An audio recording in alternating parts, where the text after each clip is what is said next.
What's up guys, Game Wisdom here and welcome back to the wise side of YouTube. Today I want to talk about Deltarune's many secret bosses and analyze their gameplay and design. But before we do that, we'll have to figure out what counts as a secret boss exactly. And that gets a bit complicated, thanks to everyone's favorite aura farmer, the Roaring Knight. If you had asked me to define a secret boss before Chapter 3, I would have said any boss you have to fight for a Shadow Crystal. But because of the Knight, the term secret boss doesn't work anymore. Because they're not secret, they're a mandatory fight in Chapter 3. So what do? Well, we are going to call them bonus bosses, which include any boss that isn't required to defeat in order to beat the game. So all of these guys. In order to make this video simpler, I will talk about each boss in chronological order, except for one which I'll talk about last, well, you'll see why.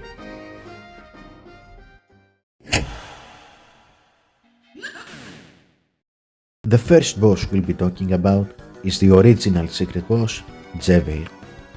Jevil is a very nostalgic boss for me, as he reminds me of the first time I played Deltarune back in 2020. Back then I found him quite frustrating because of his difficulty, but since then I warmed up to him.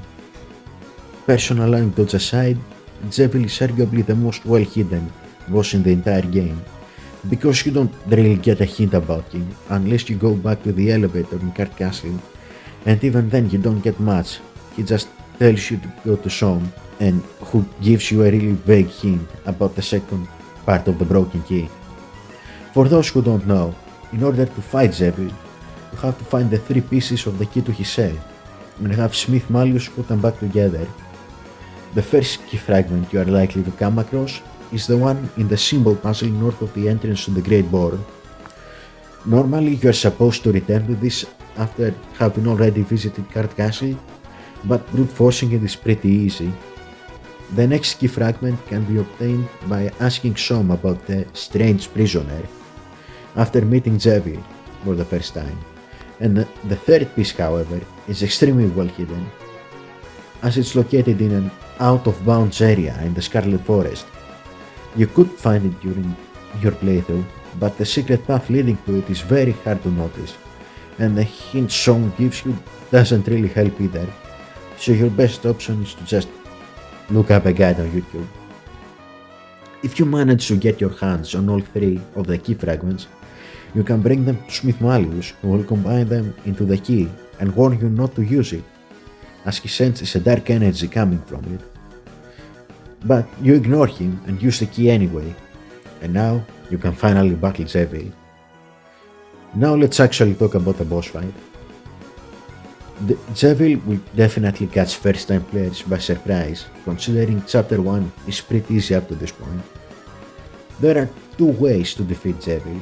You can choose violence and try to whittle down his HP, or be merciful and use hypnosis until he gets tired and Ralsei can pacify him. I have done both of these paths, and I can confidently say that the pacifist version is much harder for one specific reason. You need all 3 party members alive to use hypnosis, which is pretty much the only way to get his mercy meter up, and that's pretty difficult to do, mostly because of the lackluster healing items available at this point. Your best option is the Spin Cake, but that's an unused item that needs multiple party members to have very low health for it to be used efficiently.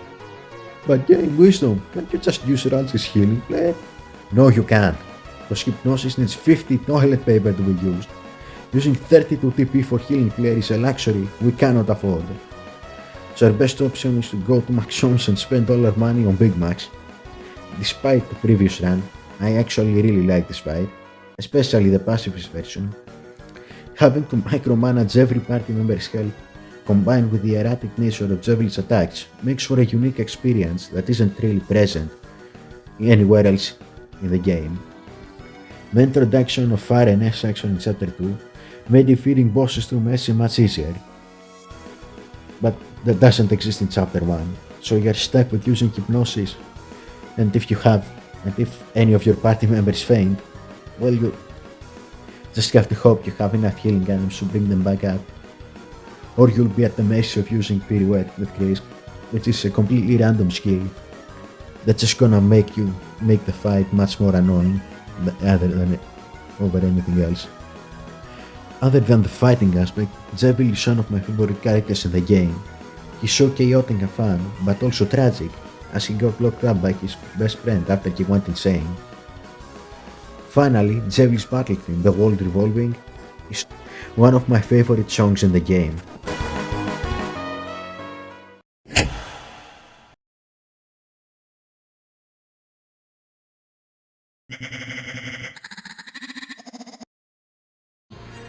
Spamton Neo had a pretty difficult task to accomplish, as the previous secret boss, Jevil, was the most popular Deltarune character at the time, and Spamton surpassed him in popularity almost immediately, becoming the most popular character in the game basically overnight. So what do I think about him? I think he's pretty good. Not as good as Jevil, but still. First of all, Spamton Neo is much less hidden than Jevil, but that's not necessarily bad, as the quest to find Spamton Neo is still really fun. You have to use suspicious means to enter areas you are not supposed to, in order to give Spamton this flash drive he wants.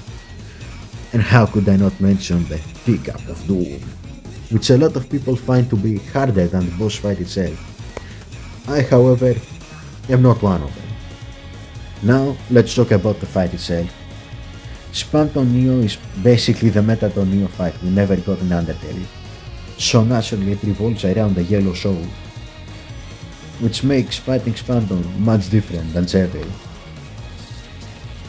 Overall, Spamton Neo is much easier than Jevil by quite a bit, and there are a few reasons for that, like the introduction of fire and dash action, allowing Suzy and Ralsei to act by themselves, making the pacifist version of the fight much easier, and the much better healing items and equipment available in Chapter 2, combined with the overall shorter length of the fight, make it a much less painful experience.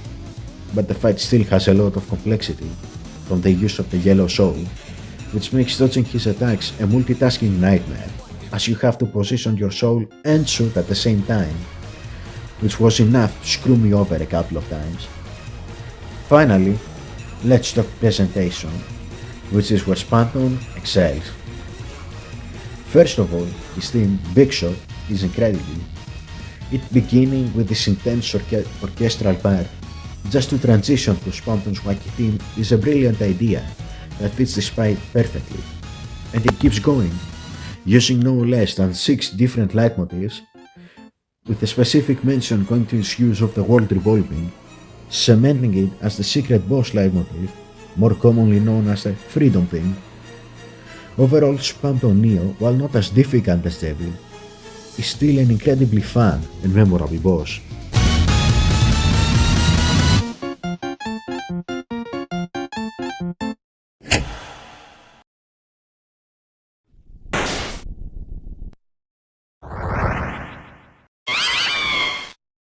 Irram is the most unique boss fight in the entire game, as it's fought in Tena's Legend of Zelda-esque board and therefore has a completely different mechanics than all the other battles. This accomplishes two things. It makes the boss fight more interesting, but it makes it much more difficult as well. I'd argue Irram is the biggest spike on difficulty in the entire game, as you have to learn a completely different battle system than what you're used to, and combined with the fact that Irram is the only boss that is fought in this way, making it impossible to practice beforehand, makes for an incredibly difficult and frustrating experience, to the point where I found Irram to be way more frustrating than the Knight in my original playthrough of Chapter 3. Now, despite the previous rant, I don't hate this boss, but I don't think it's one of the game's best either, for a few reasons. First of all, the aforementioned difficulty spike.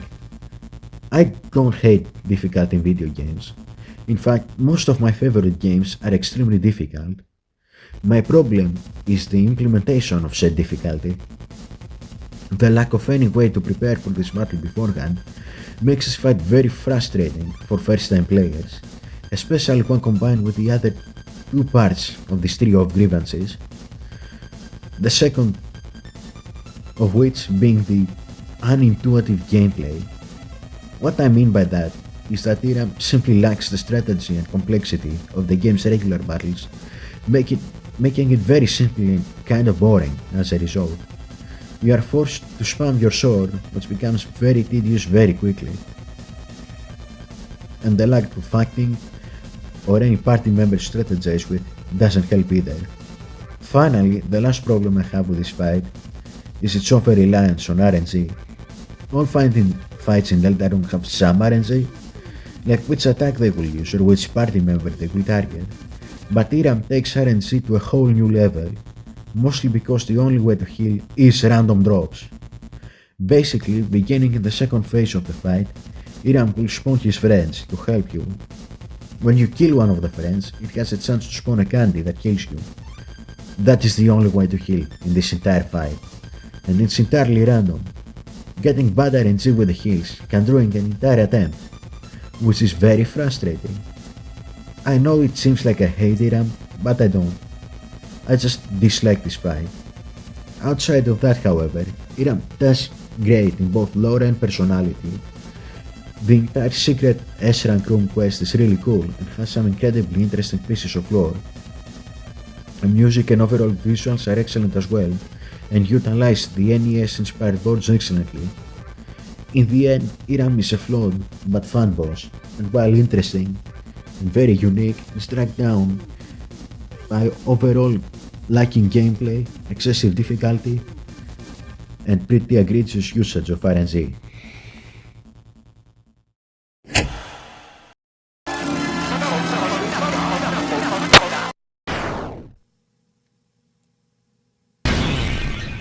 Was that the bite of 87? The Roaring Night is the greatest battle in all of Deltarune. The atmosphere, the battle, the music, the lore, everything is perfect. The nice reveal in the end of chapter 3 was the craziest moment in the entire game. I genuinely started pinching myself to make sure I wasn't dreaming when that happened. Turning our attention to the battle itself, it's great. It's the single hardest battle in the game, but the overwhelming difficulty works in its favor as it becomes a vessel for some brilliant storytelling. It seems that you finally found the strongest opponent in the Dark World, an object that seems insurmountable. But the more you fight, you realize the knight isn't invincible. You go further and further with each attempt, until finally, you win. This storytelling is what makes this fight so brilliant, in my eyes, as it shows that even the Roaring Knight, the game's main adversary, can be defeated. Storyline aside, this fight is awesome. It's one of two bosses in the game that can only be defeated through violence. It turns the fight into a test of endurance, unlike most other bosses, that requires a strategic use of acting to finish the battle as soon as possible. The Knight instead requires you to endure through the most powerful attacks in the game, and survive just long enough to drain its HP. This was the most fun I had playing Deltarune. How could I not mention its song, Black Knight? It's one of my favorite tracks in the entire soundtrack. It feels very climactic, and the usage of the Night per Night leitmotif just makes me so happy. All of this combines into an unforgettable experience, making the Knight the best bonus boss in the game.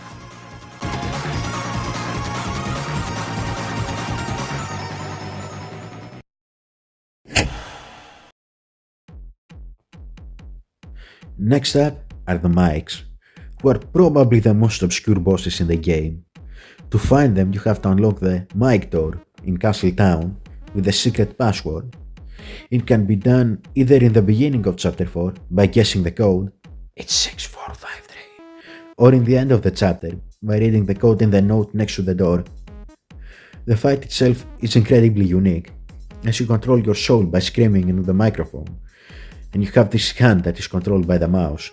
The fight, while incredibly unique and enjoyable, isn't all that hard, as it's more of a gimmick fight than anything. But this isn't a bad thing, as it's supposed to be a joke, making fun of all the crack theories the community came up with between chapters 2 and 3. Which honestly, as someone who is very much involved with the theory community, I love. Overall, this fight is very fun and unique and serves its purpose quite well. Also, I'm putting this here, there is also a different version of this fight, specifically on the Nintendo Switch 2 version of the game, but I haven't done it, because there's no way in hell I'm buying a Nintendo Switch 2, so I don't really know how good or bad it is. So yeah. Anyway, next boss.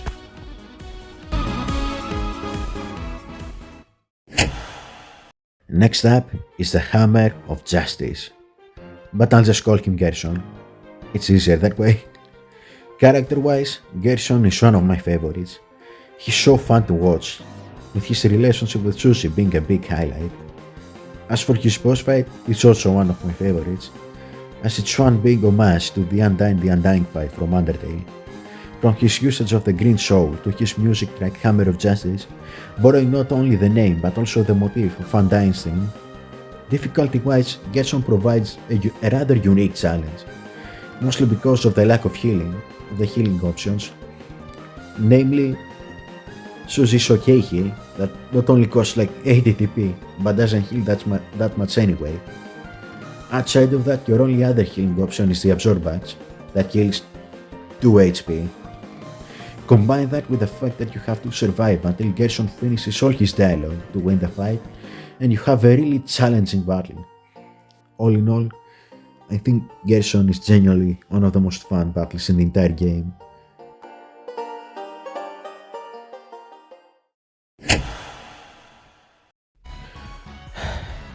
I am not the type of person to complain.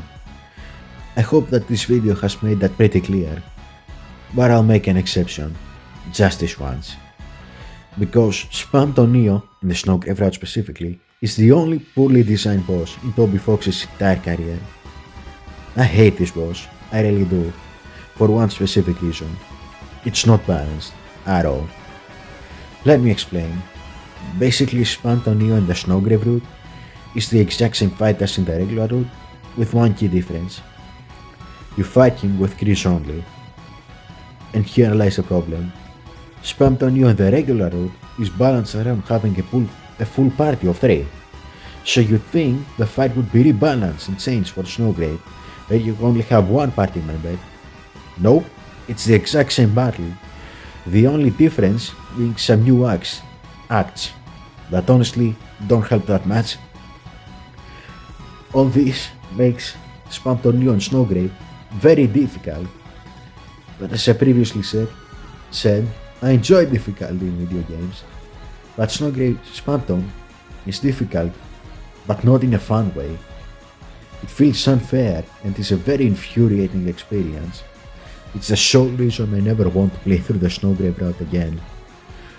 Spamton Neo and Snowgrave was the boss that took me the longest time to beat.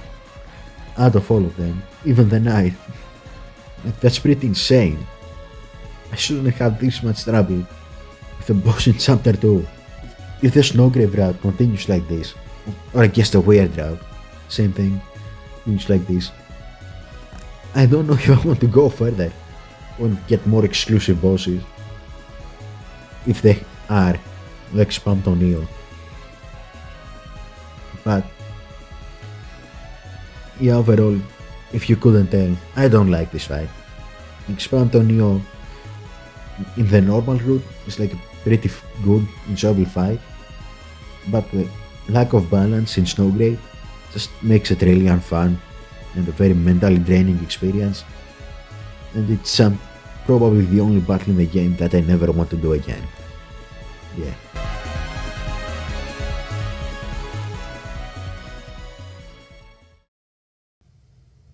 Secret bosses have always been some of my favorite things about Deltarune, as they combine both gameplay and lore seamlessly, creating a pretty brilliant experience. It's honestly the best gameplay the game has to offer. And most of them I genuinely think are really good, with one glaring exception. And overall, Toby Fox has managed to make the game very balanced, and I don't find any boss straight to be unfair, again, with one glaring exception. And honestly, I'm very excited to see what the future holds when it comes to secret bosses. It kinda seems like there maybe won't be many more, because it is confirmed that Chapter 5 will have the last Shadow Crystal in the entire game, but I don't think that will be the end for secret bosses.